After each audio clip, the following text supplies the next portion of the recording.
അസ്സലാമലൈക്കും. മല പോലെ വരുന്ന പ്രയാസങ്ങളും മഞ്ഞു പോലെ പോകുന്നു. ഏത് പ്രയാസമുണ്ടായാലും പെട്ടെന്ന് ആശ്വാസം കിട്ടുന്ന ഒരു ദിക്റാണ് നമ്മൾ ഇന്ന് പഠിക്കാൻ പോകുന്നത്.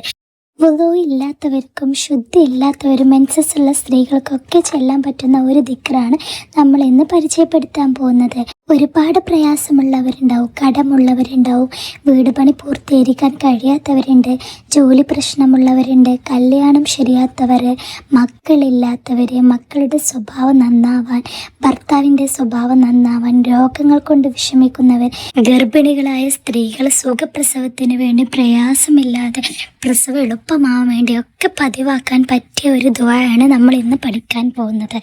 ദുആഉൽ കർബ്. ഇബ്നു അബ്ബാസ് റളിയല്ലാഹു അൻഹു നിവേദനം ചെയ്യുന്നുണ്ട്, റസൂൽ സല്ലല്ലാഹു അലൈഹി വസല്ലമ പ്രയാസമുണ്ടാകുന്ന സമയത്ത് ഇപ്രകാരം ചൊല്ലുമായിരുന്നു: ലാ ഇലാഹ ഇല്ലല്ലാഹു അലീമുൽ ഹലീം, ലാ ഇലാഹ ഇല്ലല്ലാഹു റബ്ബു അർശിൽ അലീം, ലാ ഇലാഹ ഇല്ലല്ലാഹു റബ്ബുസ് സമാവാതി വറബ്ബുൽ അർളി വറബ്ബുൽ അർശിൽ കരീം. ലാ ഇലാഹ ഇല്ലല്ലാഹു അലീമുൽ ഹലീം. സഹനശീലനും മഹാനുമായ അള്ളാഹു അല്ലാതെ ആരാധനക്കർഹൻ മറ്റാരുമില്ല.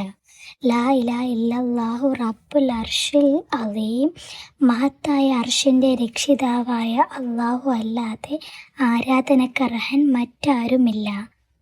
ലാ ഇലാഹ ഇല്ലല്ലാഹു റബ്ബുസ് സമാവാതി വറബ്ബുൽ അർളി വറബ്ബുൽ അർശിൽ കരീം. മഹത്തായ അർശിൻ്റെയും ആകാശഭൂമികളുടെയും രക്ഷിതാവായ അള്ളാഹു അല്ലാതെ ആരാധനക്കർഹൻ മറ്റാരുമില്ല.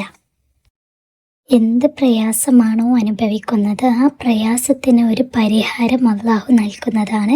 പ്രയാസമുള്ള സമയത്ത് ഈ ദിക്ർ അധികരിപ്പിക്കുക. ഇനിയും ഒരുപാട് നല്ല അറിവുകളുമായിട്ട് നമുക്ക് വീണ്ടും കാണാം. അസ്സലാമു അലൈക്കും.